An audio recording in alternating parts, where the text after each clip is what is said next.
¿De qué vamos a hablar en esta tarde? Del gozo. La característica o una característica que debe de haber en la vida de todo creyente. Filipenses 4:4 dice la escritura: gozaos en el Señor siempre. Diga conmigo, siempre. Siempre. Otra vez digo que os gocéis. En la otra versión más actualizada dice: regocijaos en el Señor siempre. Otra vez les digo, regocijaos. Verso 5: vuestra modestia sea conocida de todos los hombres. El Señor está cerca. ¿Cuántos creen que el Señor está cerca? Vamos a darle un fuerte aplauso al Señor en esta tarde. Padre, te bendecimos en este día. Te damos honra y gloria. Te pedimos que tu palabra traiga, Señor, una reacción de nuestro corazón. Que tu palabra traiga, Señor, un mensaje para cada uno de nosotros. En el glorioso nombre de nuestro Señor Jesucristo. Amén. Amén. Tome su lugar y vamos a meditar un poco en esta escritura que acabamos de leer. Habla precisamente del gozo. El apóstol Pablo, que es el autor de esta carta, dice: gócense en el Señor siempre. La palabra siempre determina cualquier lugar, cualquier tiempo y cualquier circunstancia. Y luego me llama la atención que dice: les digo otra vez. En otras palabras, que no se les olvide, regocijaos en el Señor. Es fácil decir estas palabras cuando las condiciones de la vida son favorables para nosotros y estamos rodeados de bendiciones. Pero déjeme decirle que cuando el apóstol Pablo escribe estas palabras, no gozaba de una situación favorable. Por ejemplo, cuando escribió esta carta, él estaba en la prisión, en la cárcel de Roma. Estaba en la cárcel y precisamente en la cárcel escribe estas palabras, recomendándoles a los hermanos que no perdieran el gozo. Oiga, como les dije hace rato, es fácil decir esto cuando todas las cosas nos favorecen. Estamos llenos de salud, estamos llenos de bienestar, tenemos trabajo, tenemos comida, tenemos para la renta, tenemos el carro sin ningún problema. Pero cuando las cosas empiezan a descomponerse, hermanos, es muy difícil mantener el gozo del Señor. Por eso el apóstol Pablo dice: les digo que se gocen en el Señor siempre, cuando hay y cuando no hay, cuando hay salud o aún en la enfermedad, cuando hay abundancia o cuando hay escasez, cuando lo tenemos todo y cuando no tenemos nada. El apóstol Pablo dice: estoy acostumbrado a todo. Estoy acostumbrado a tener en abundancia, pero también estoy acostumbrado a no tener nada. Y aún así, con todo o con nada, podemos bendecir y alabar el nombre del Señor y podemos gozarnos siempre en el Señor. ¿Cuántos dicen amén? Bien, la carta que el apóstol Pablo escribe a los filipenses fue como una respuesta a la ayuda que los hermanos de Filipos habían enviado a la cárcel donde Pablo estaba encerrado. Pablo estaba en Roma a causa del evangelio, había sido prisionero. Los hermanos de Filipos, según nos dice la Biblia, que era la primer ciudad de la provincia de Macedonia. Y los que conocen la Biblia se dan cuenta que Macedonia era muy conocida por su pobreza profunda. Había mucha gente pobre en Macedonia. Y los filipenses o la ciudad de Filipos estaba precisamente en esa región. Por eso el apóstol Pablo, en una respuesta al gesto de generosidad que mostraron hacia él, los hermanos de Filipos se dieron cuenta que el apóstol Pablo estaba prisionero en Roma y empezaron a decirse unos con otros: oye, ¿ya te diste cuenta que el hermano Pablo está en la cárcel? Y empezaron ahí a conversar, y no faltó uno de la iglesia de Filipos que dijera: oye, hermanos, ¿y por qué no hacemos algo por él? ¿Por qué no le juntamos una ofrenda y se la enviamos allá donde está? Tal vez necesita comprar comida, tal vez no tiene que comer, tal vez está en una limitación extrema. Y la iglesia, como era conocida la iglesia de los macedonios o de los filipenses, que eran muy generosos, a diferencia de los corintios, que déjeme decirles, los corintios eran hermanos conocidos por lo mucho que tenían. Tenían abundancia. Su región, la ciudad de Corintios, estaba sitiada cerca de un mar.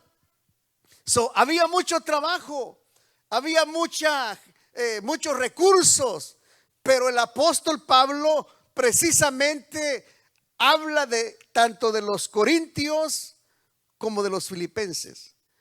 Y a los corintios les dice: ustedes tienen mucho, pero son muy tacaños, no dan, no son generosos. En cambio, los filipenses, que son conocidos por ser pobres, son los que más me han ayudado. Así dice el apóstol Pablo. Y desafortunadamente esa situación no cambia. Los que más tienen a veces son los que menos dan, y los que no tienen supuestamente son los que tienen un corazón grande. Paz de Cristo, hermanos. A veces así sucede, y bíblicamente hablando también así dice. Pero los hermanos de Filipos tuvieron ese gesto para con el apóstol. Se juntó la ofrenda, y ya cuando la ofrenda estaba reunida, se encontraron con otro problema. Dijeron: ¿y quién le va a llevar la ofrenda a nuestro hermano Pablo hasta Roma? ¿Cómo se lo hacemos llegar? En aquel tiempo no había, ¿cómo se llama ahora? MoneyGram, Western Union, o tampoco había lo que ahora usan en la aplicación de un teléfono a otro. ¿Cómo se llama la aplicación? Venmo. Que si usted tiene la aplicación le puede pagar al que está a su lado nomás haciendo un clic a su teléfono y ya pagó. En aquel tiempo no había nada de esas cosas que conocemos ahora. Por lo tanto, alguien tenía que ir hasta Roma, agarrar un barco por 30 y tantos días para llevar esa ofrenda. No faltó un hermano que se llamaba Epafrodito. Ahí está en la Biblia, libro de Filipenses. Epafrodito fue el que dijo: hermanos, yo voy. Y de aseguro que Epafrodito era un hermano de confianza. A lo mejor fue uno de los primeros que ofrendó, porque para haberle confiado la ofrenda tenía que ser una persona de confianza. Amén. ¿Usted le confiaría a alguien que no es de confianza? Los hermanos enviaron a Epafrodito con la ofrenda que se le recogió para Pablo. Y sabe una cosa, si no lo sabía, lea toda la carta de los filipenses y se va a dar cuenta que el apóstol Pablo dice que a causa de haber llevado la ofrenda, le dieron una recia, como dicen los mexicanos, o una calentada, como dicen allá la gente. Lo golpearon tanto casi que lo matan. Dijo el apóstol, estuvo a punto de morir por el trabajo que hizo. Pero gracias a Dios, el hermano Epafrodito siguió sirviendo al Señor. Precisamente el apóstol Pablo les habla. Vamos otra vez a Filipenses. Filipenses capítulo 4, ahí es donde leímos hace rato. Después que les dice esto, que se gocen en el Señor, mira lo que dice.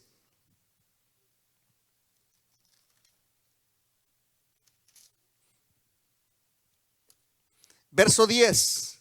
En gran manera me gocé en el Señor de que ya al fin, lo voy a leer como está en la pantalla. Mas en gran manera me gocé en el Señor de que ya al fin ha florecido vuestro cuidado de mí, de lo cual aún estabais solícitos, pero les faltaba la oportunidad. Verso 11. No lo digo en razón de indigencia. La otra versión dice, no lo digo porque tengo necesidad, pues he aprendido a contentarme con lo que tengo. Verso 12. Sé estar humillado y sé tener abundancia. En todo y por todo estoy enseñado, así para tener mucho como para tener hambre, así como para tener en abundancia, pero también para padecer necesidad. ¿Estamos aquí? El apóstol estaba hablando tanto de un extremo como del otro. El apóstol que les dice, gócense. Y una vez más les vuelvo a decir, vuélvanse a gozar. Que la situación que están pasando no determine si se gozan o no se gozan. No sé usted, pero a mí me ha pasado o lo he notado, que cuando vienen todos, como que la iglesia se goza más. Y cuando faltan más de la mitad, como que el gozo, como que no hay gozo. Pero ¿qué culpa tiene el Señor de aquellos que no vinieron? Él necesita recibir su alabanza. Él necesita recibir nuestra adoración. Él necesita saber que hay un pueblo agradecido. Si me voy a gozar nomás cuando vienen todos, entonces estoy confiando en las circunstancias. Pero si me gozo, como dice el Señor, como dice el apóstol, gozaos en el Señor siempre. Cuando hay y cuando no hay, cuando vienen o cuando no vienen. Finalmente Él es merecedor de toda la honra, de toda la gloria. Así es que nosotros nos vamos a gozar en su presencia. ¿Cuántos dicen amén? Así es que el apóstol está diciendo, tenemos que hacerlo cuando hay hartura, pero también tenemos que hacerlo cuando hay hambre. Tenemos que hacerlo cuando hay en abundancia, pero también tenemos que hacerlo cuando estamos en necesidad. Así dice la palabra del Señor. Versículo 13. Es ahí donde dice, todo lo puedo en Cristo que me fortalece. Podemos sacar fuerzas de nuestra situación. Podemos sacar esperanza de nuestra situación. Podemos sacar nuevas fuerzas, porque precisamente Él nos renueva. La palabra del Señor dice, mas los que esperan en el Señor tendrán nuevas fuerzas. Bendito sea el nombre del Señor. Voz de júbilo. El júbilo es una característica de los hijos de Dios. Si no me cree, vamos a Salmo 118, verso 15. Específicamente habla voz de júbilo. Salmo 118, 15. Dice la palabra del Señor: voz de júbilo y de salvación hay. ¿Dónde? En las tiendas de los justos. ¿Qué hay en la casa de los justos? ¿Qué hay en la vida de los justos? Voz de júbilo.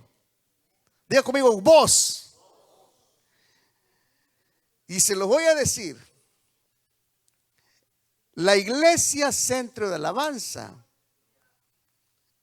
tiene muchas cualidades. Tiene buen corazón, son generosos, son responsables, y todas esas son palomitas buenas. Se nota, son amables, les gusta cantar, les gusta aplaudir. Lo que he notado que nos cuesta mucho es usar nuestra voz. Y lo digo porque dice ahí, voz ¿de qué? De júbilo hay, y de salvación hay en la tienda de los justos. Si usted y yo aprendiéramos a usar nuestra voz en la confianza plena que hemos depositado en el Señor, hermanos, como dicen en mi tierra, otro gallo nos cantaría. Y le digo esto, cada vez que venimos al altar, sí venimos, pero cuando yo voy orando, la mayoría de las gentes están orando en sus pensamientos. Pero aquí dice, ¿qué hay en la boca o en la casa de los justos? Voz de júbilo.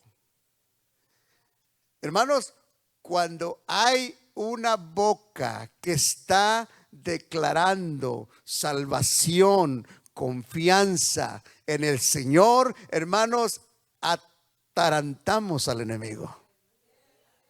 Claro, nuestra boca determina mucho de lo que hay en el corazón, porque de la abundancia del corazón habla la boca.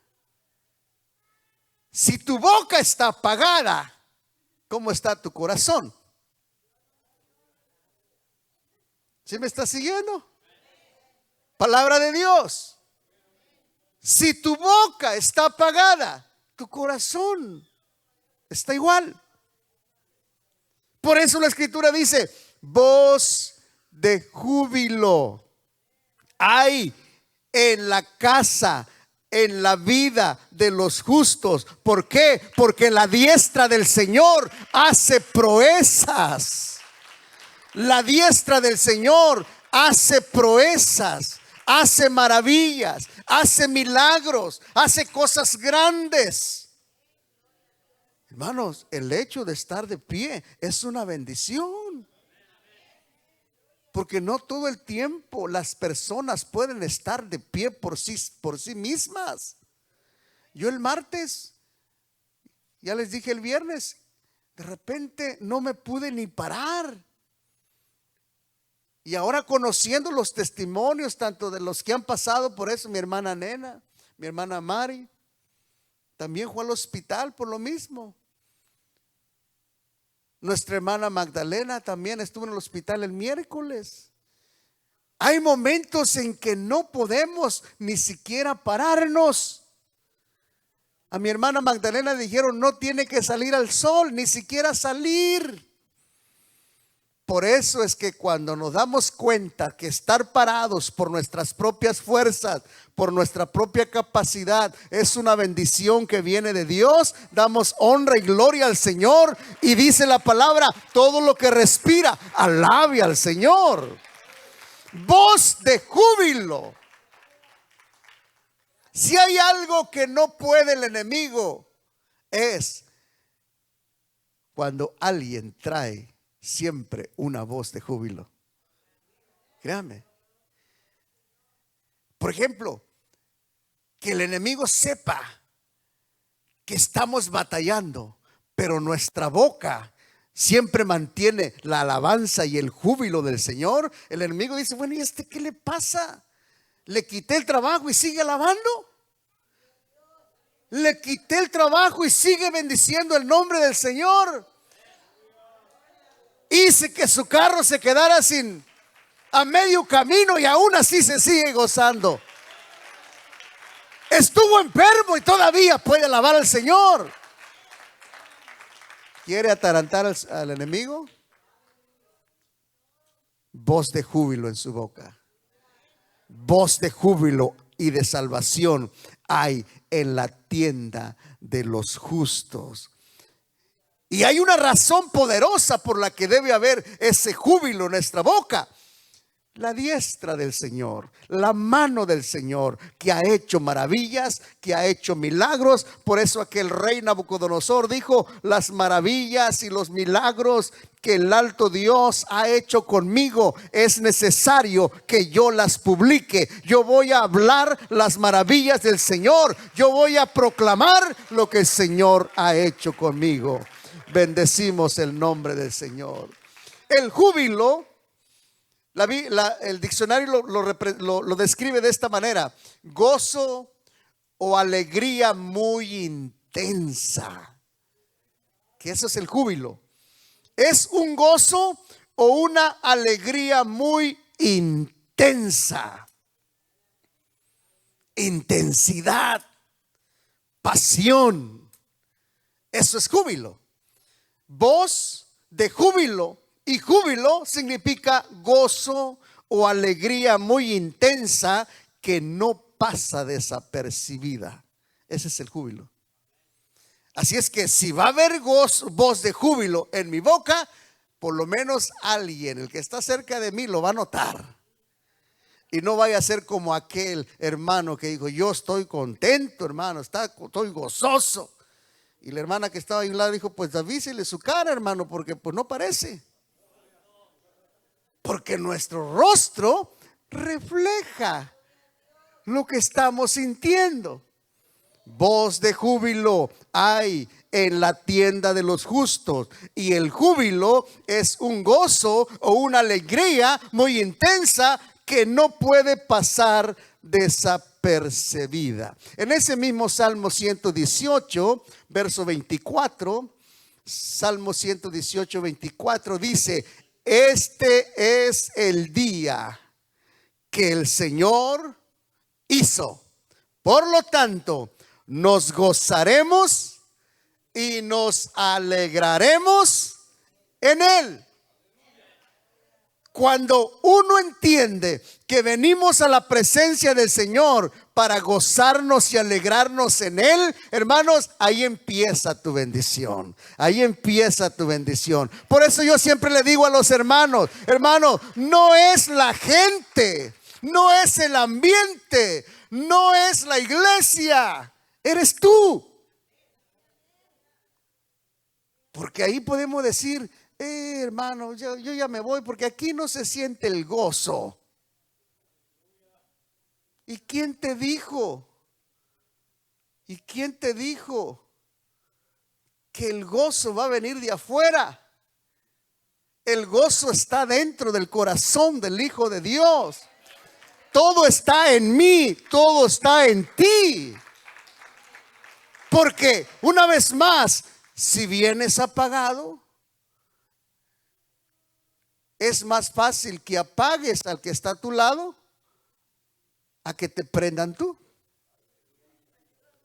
Porque, por cierto, el desánimo es contagioso. La depresión es contagiosa. Había una anécdota, no está en la Biblia, no lo busque, pero lo oí por ahí. Ya ves que así como el Señor asigna un ángel para cada uno de sus hijos. Dice que el ángel del Señor acampa alrededor de los que le temen y lo defienden. Hay un ángel. Y dice que el ángel dejó su asignación y volvió al cielo y dijo, oye, le dijo el Señor, ¿por qué estás aquí? No, dices que me asignaste uno que siempre anda bien desanimado. Y de tanto que ando con él, pues yo también ya me desanimé y lo dejé solo. ¿Será verdad? Pero todo puede suceder. ¿Será posible que aún el ángel del Señor lo pongamos triste? Yo no sé si sea cierto. Lo que sí sé que es cierto es que el Señor nos dice: no contristemos el Espíritu del Señor. ¿Qué significa no lo contristéis? Quiere decir que no lo entristezcas con lo que haces, con lo que dices. Entonces, si el Espíritu del Señor se contrista, entonces obviamente el ángel del Señor también se va a contristar. Pero si andamos con voz de júbilo, con voz de salvación, con voz de agradecimiento, con Dios, con voz de agradecimiento de gracias, hermanos, se genera una bendición. Y es ahí donde dice la Escritura: mi copa está rebosando. El gozo es tanto que se tira y logra contagiar a los que están a mi alrededor. ¿Por qué? Porque hay un gozo dentro de nuestra vida que hace que nuestra copa esté rebosando. ¿Cuántos dicen gloria a Dios? Que el Señor nos ayude. Que el Señor nos ayude. Quiero hablarte sobre algunas cosas que nos roban el gozo. Una de ellas se encuentra en el Salmo 51:8. ¿Quieren saber cómo se llama? El pecado. El pecado es una de las primeras cosas que te quitan el gozo.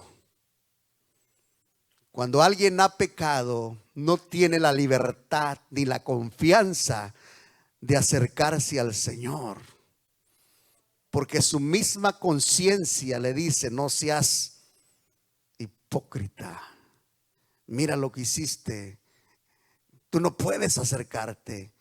Y quieres levantar las manos, pero el enemigo dice: tú no puedes levantar las manos, y si la levantas, tu pecado va a ser más grande, porque aparte de lo que hiciste, vas a ser hipócrita. El pecado es una de las primeras cosas que nos quita el gozo. Salmo 51, verso 8. Después de reconocer David que había pecado, le ruega al Señor y le dice: hazme oír gozo y alegría. Antes había reconocido que había pecado. Había dicho: Señor, límpiame, lávame más y más de mi maldad, purifícame con hisopo y seré emblanquecido. Y luego en el verso 8 dice: hazme oír gozo y alegría. En otras palabras, él ya no podía oír ni sentir ni gozo ni alegría. ¿Por qué? Por el pecado que estaba en su vida. Y así como sucedió con él, puede suceder con nosotros. Si hay pecado en nuestras vidas, no podemos gozarnos en la presencia del Señor.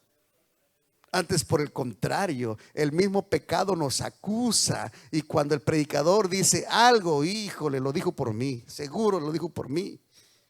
El predicador ni en cuenta, ni sabe lo que está pasando, pero la palabra del Señor, que conoce la necesidad de cada corazón, nos habla como necesitamos ser administrados.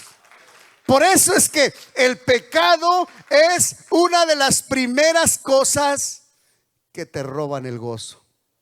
Hazme oír gozo y alegría.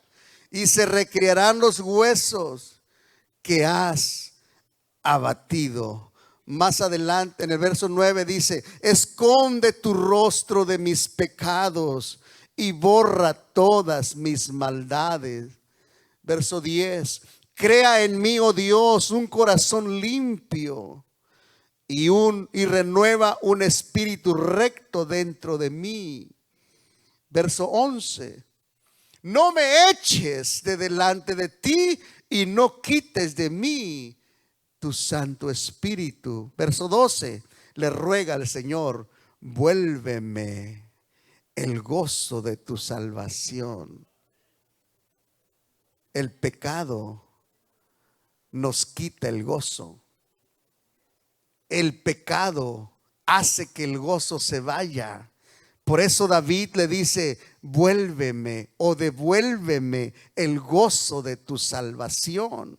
Porque el sabernos salvos es asunto de gozo y de alegría. Es asunto de agradecimiento al Señor. Pero cuando está el pecado de por medio, el pecado bloquea el canal de bendición. Y por lo tanto el gozo se va apagando. Vuélveme el gozo de tu salvación y el espíritu libre me sustente. Tenga cuidado con esas cosas. Si hay pecado en nuestras vidas, abogado tenemos para con el Padre, a Jesucristo el justo. Él, dice la palabra del Señor: el que a mí viene, yo no lo echo fuera. Así es que si alguien ha pecado, ya sabe la solución. Acérquese confiadamente al trono de la gracia y hallará el oportuno socorro. Así dice la palabra del Señor. Otra cosa que nos roba el gozo se encuentra en el Salmo 119, 28. Y ahí lo presenta como un espíritu de ansiedad. Diga conmigo: ansiedad. La ansiedad, igual que el pecado, también nos roba la bendición y nos quita también el gozo. Salmo 119, 28. Mi alma se deshace de ansiedad. Un corazón ansioso, una vida con ansiedad. La ansiedad es un estado mental que se caracteriza por una gran inquietud, una intensa excitación o una profunda inseguridad. Por lo tanto, nosotros debemos mostrar confianza en todo tiempo y no perder la calma. Porque la ansiedad, así como el pecado, también nos puede quitar el gozo. Cuando uno está ansioso, deprimido, inseguro, inquieto o muy excitado, ¿qué va a pasar ahora? ¿Cómo le voy a hacer ahora? No sé qué va a pasar. Me quitaron el carro, me quitaron esto, ya no sé qué voy a hacer. Tranquilo. Si perdiste el gozo por causa de la ansiedad,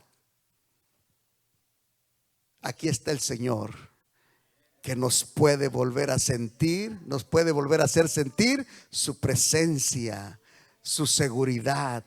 Porque una vez más, la ansiedad es un estado que se caracteriza por una gran inquietud, una intensa excitación. Andas muy hyper, desesperado, o una profunda inseguridad.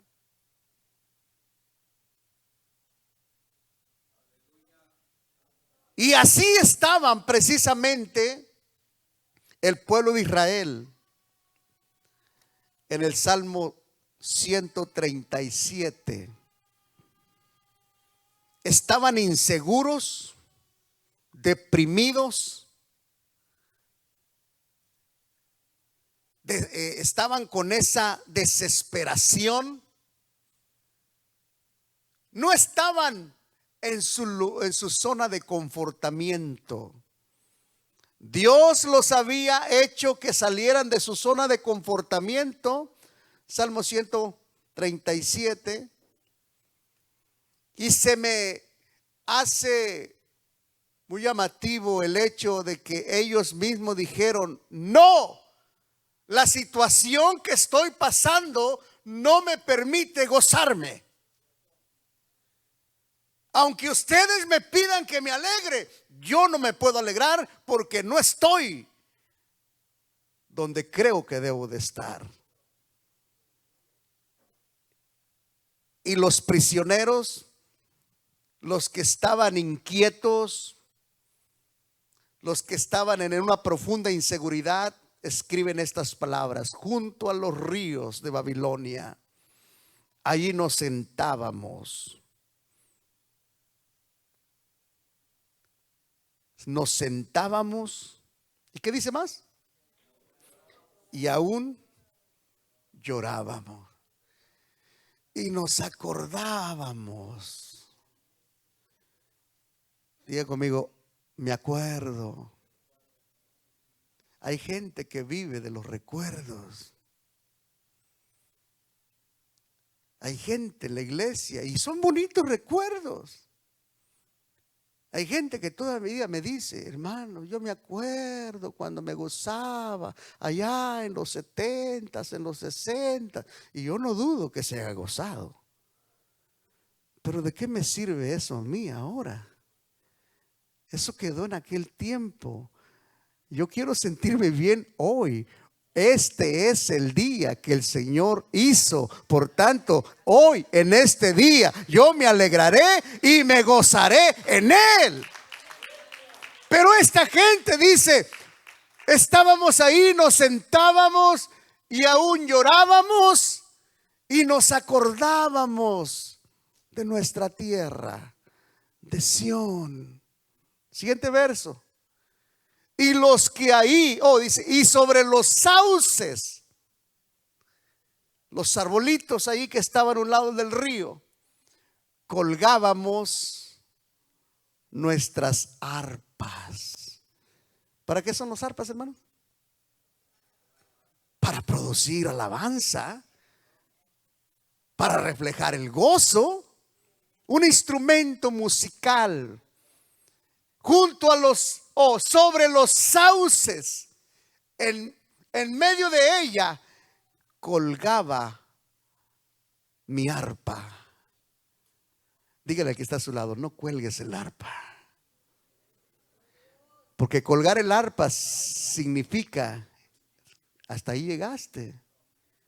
Colgar el arpa significa: te diste por vencido. Ya no quieres cantar. Ya no quieres tocar, ya no quieres alabar, ya no quieres servir, ya no quieres hacer nada. Estás deprimido, estás angustiado, no estás donde tú crees que debes estar. Por lo tanto, la situación te obliga a colgar el arpa.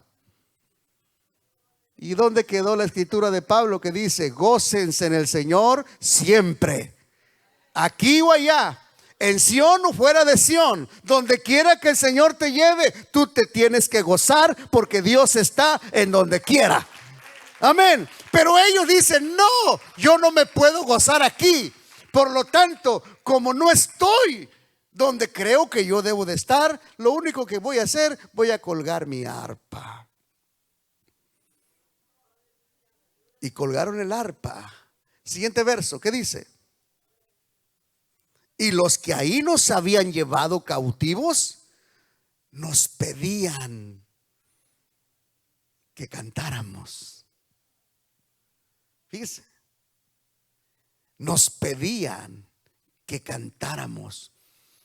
Y los que nos habían desolado nos pedían, ¿qué cosa? Alegría, diciendo, verso 4: cántenos algunos de los himnos de Sión. En otras palabras, los que nos habían llevado nos pedían, cuando miraron que colgamos nuestra arpa, dijeron: no, no, no, no, cántenos unos cánticos de esos que cantaban allá cuando estaban en su tierra. Cántenos los cánticos de Sión, los himnos de Sión. Y ellos decían: no, ¿cómo vamos a cantar canción al Señor en tierra de extraños? Ellos determinaban dónde sí y dónde no. Pero Pablo dijo: no, gócense en el Señor siempre, en todo lugar, en cada momento, en cualquier situación. El gozo del Señor es nuestra fortaleza. ¿Cómo vamos a cantar canción del Señor en tierra de extraños? Oiga, yo pienso que cualquier cristiano que se le pidiera: cántanos una canción de los que cantan allá, es una gran oportunidad para sacar nuestra identidad, para sacar y mostrar lo que somos. Porque ellos, los israelitas, dijeron: no, nosotros no podemos cantar aquí, como si Dios no estuviera en Babilonia. Fue el propio profeta Isaías que les mandó una carta. Jeremías capítulo 29, lo lee en su casa. Les mandó una carta y les dijo: no, no, no, no, no, no estén tristes, no estén añorando. Al contrario, gócense, cásense, reproduzcanse y sigan adelante, que a su tiempo Dios los va a volver a traer a su tierra. Pero por lo pronto no se hagan menos, sigan creciendo, síganse gozando, sigan alabando al Señor. Y déjeme decirle, los que confían en el Señor nos gozamos en cualquier circunstancia. Los israelitas pensaban: no, no podemos cantar aquí, porque pues ¿cómo vamos a cantar? Pero volvamos con Pablo, aquel que dijo: gócense siempre. Y él lo había vivido, porque se gozaba tanto en el templo, en la sinagoga o con los hermanos, pero también cuando le tocó estar en la cárcel. Ahí precisamente en Filipos los azotaron, y mucho, y los metieron hasta el fondo del calabozo. Y aparte de eso, les apretaron los pies en el cepo. Los historiadores dicen que el cepo era una cadena con una argolla que se ponía en el pie, y en la punta de la cadena era una piedra de fierro. De tal manera que si los presos se salían, no llegaban lejos. Tenían que ir arrastrando esa bola de fierro en cada pie. Y así los tenían apretados los pies en el cepo hasta el último de la cárcel. Pero dice la escritura: pero a medianoche Pablo y Silas cantaban himnos al Señor en la cárcel. Ellos no eran como los israelitas que dijeron: no, aquí no podemos. Ellos dijeron: sí podemos, estamos en la cárcel, pero todavía aquí en la cárcel podemos alabar el nombre del Señor, nos podemos gozar, podemos decir quiénes somos. Así es que, hermanos, no permita que nada le quite el gozo del Señor. El gozo de nuestro Dios es nuestra fortaleza. Ánimo, el Señor es con nosotros. Póngase de pie en esta tarde.